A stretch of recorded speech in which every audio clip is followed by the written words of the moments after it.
Frank wiped his hands on a rag that was more grease than fabric. The garage smelled like 1974, a mix of stale gasoline, Old Spice, and sawdust.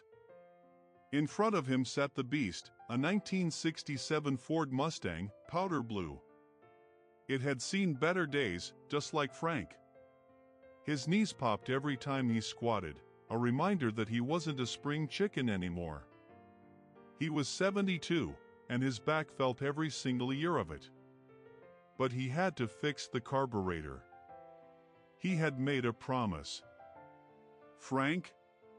The voice was soft, drifting in from the screen door. It was Martha. Frank stood up, wincing, and turned around. Martha was standing there in her nightgown, even though it was 3 in the afternoon.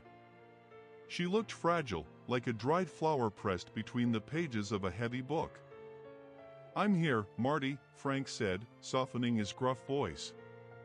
"Just turning wrenches. Trying to get the old girl purring again."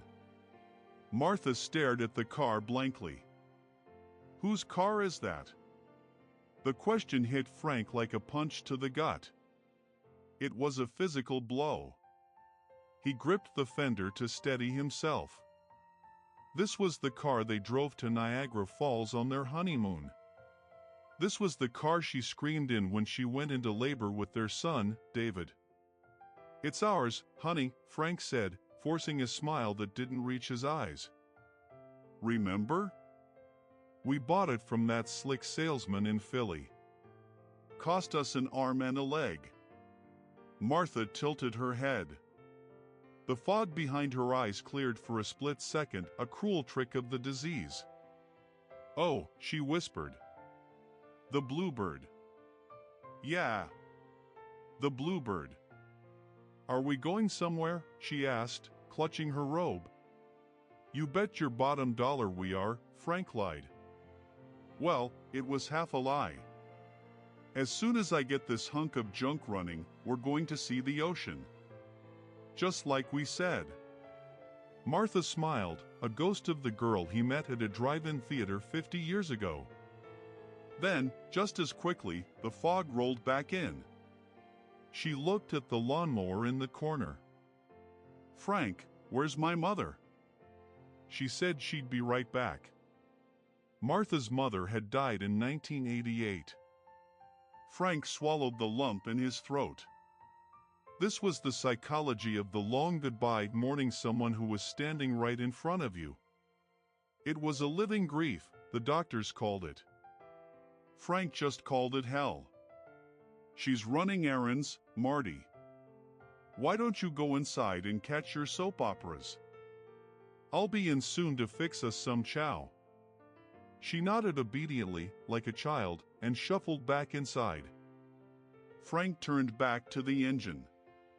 He grabbed a wrench and cranked a bolt so hard his knuckles turned white. He was angry. He was angry at God, angry at time, and angry at the doctors who used big words to tell him his wife's brain was slowly turning off the lights. He had to finish the car. The doctor said she had maybe a few months before she wouldn't know him at all. He needed one last ride. One last moment where the wind blew her hair back and she felt real again. He leaned into the engine, sweat dripping down his nose. He twisted the ignition wire. Click. Whir. Sputter. Silence. "Come on, you stubborn mule," Frank cursed under his breath. He tried again. Click. Nothing. He slammed his hand on the hood. That's when he heard the crash from inside the house. The sound of breaking glass, followed by a scream that curdled his blood. Frank dropped the wrench and ran toward the door, his heart hammering a rhythm of pure panic. He thought he was prepared for the end, but nothing prepares you for the sound of the person you love hitting the floor. Frank burst into the kitchen, his boots skidding on the linoleum. Martha was standing by the sink, trembling. On the floor lay the shattered remains of her favorite Pyrex dish, the one she'd made lasagna in for 30 years. But it wasn't the glass that scared Frank. It was the look in her eyes. It was terror. Pure, unadulterated terror. "Stay back," she screamed, backing into the counter. She grabbed a steak knife from the drying rack and pointed it at him with a shaking hand. Frank froze, holding his hands up. "Marty, it's me. It's Frank." "I don't know who you are," she wailed, tears streaming down her face. "Where is my husband? What have you done with Frank?" The psychology of Capgras delusion, the belief that a loved one has been replaced by an imposter. The doctor had warned him it might happen. But hearing it? Being looked at by his wife of 50 years as if he were a monster? It broke something inside him that couldn't be fixed with a wrench. "Honey, look at me," Frank pleaded, his voice cracking. "It's me. Look at the scar on my chin. From the time I fell off the ladder painting the porch. Remember? You called me a knucklehead and patched me up." Martha's eyes darted around the room, frantic. "Get out. I want Frank. He's young, he has dark hair. You're old."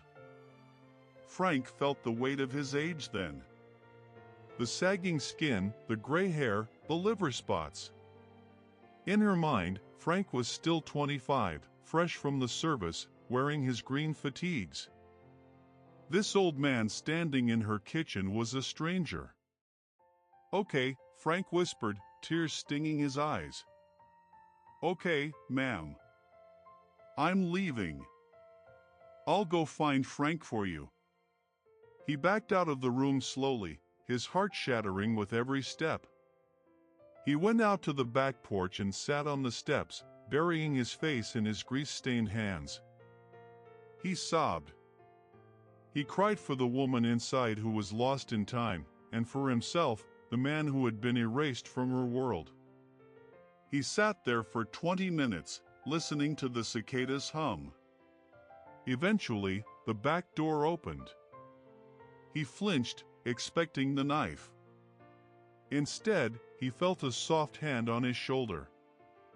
"Frank?" Martha's voice was calm again. "Why are you crying, hon? Did you hurt yourself working on the car?" He looked up. She was back. The episode was over. She looked at him with love, completely unaware that 10 minutes ago she had threatened to kill him. "Yeah, Marty," he choked out, wiping his eyes. Just banged my thumb. Hurts like the dickens." "You big baby," she smiled, stroking his hair. "Come inside. I made some iced tea." They sat at the table in silence. Frank watched her drink her tea, terrified that the stranger would return. He realized then that they were running out of time faster than he thought. The good days were becoming good hours, and soon they would be good minutes. He looked out the window at the garage. He couldn't wait for the new parts to arrive next week. He had to rig it. He had to jury-rig the engine with whatever he had. They had to leave tomorrow.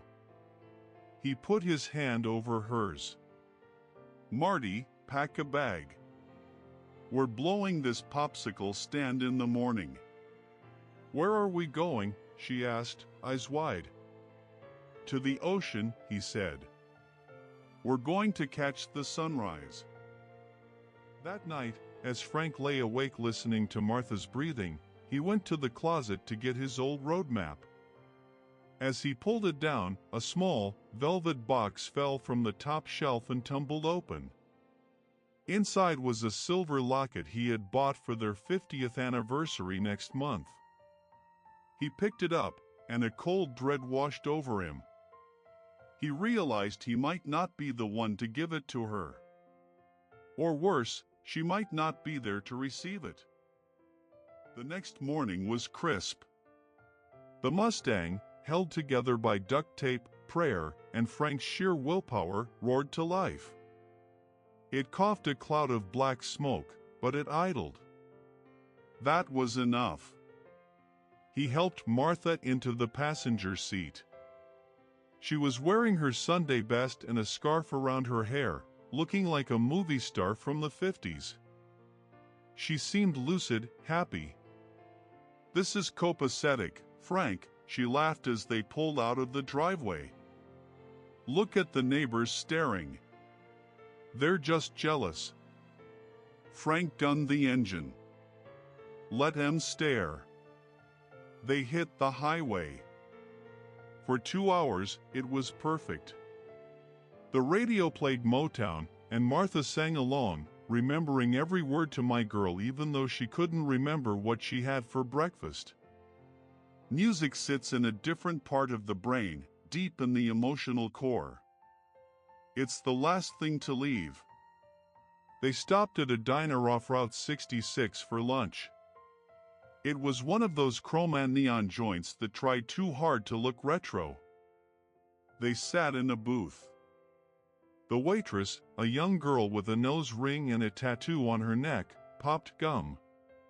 "What can I get for you guys?" "2 burgers, rare."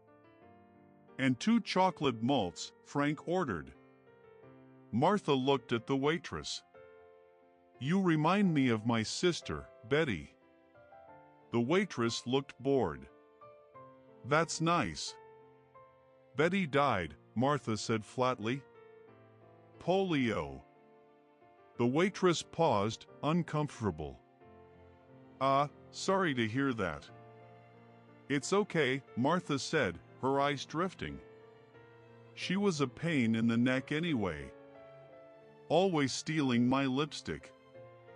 Frank squeezed Martha's hand under the table. He saw people at the other tables looking. He saw the pity in their eyes. He hated it.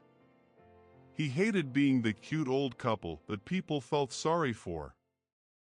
They didn't know the fire they used to have. They didn't know that Martha once danced on a table in a bar in New Orleans. They just saw 2 wrinkled relics taking up space. "Eat your burger, Marty," Frank said gently. After lunch, they got back on the road. The sun began to dip low. They were about 40 miles from the coast. Frank was exhausted. His eyes burned, and his hands trembled on the steering wheel. Suddenly, the car jerked. Thump, thump, thump. The steering wheel wrestled against Frank's grip. A blowout. "Hang on!" Frank shouted. He fought the car, wrestling it to the shoulder of the highway. They skidded to a halt in a cloud of dust. Silence. That was a ride. Martha clapped her hands, thinking it was part of the fun. Frank slumped against the wheel. He got out and checked the tire. The rear passenger side was shredded. He opened the trunk. "Spare tire?" "Check." "Jack?" "Check." "Lug wrench?" "Gone."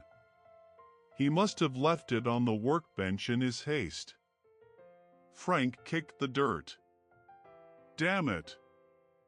Damn it to hell. He was stranded on the side of the highway, miles from nowhere, with a wife who was mentally slipping away and no way to change the tire. Cars whizzed by at 80 miles per hour, ignoring the old man waving his arms. He sat on the bumper, defeated. The sun was setting. They weren't going to make it to the ocean. He had failed. Martha got out of the car.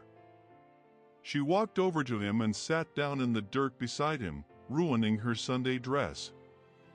Why the long face, Frankie? She asked.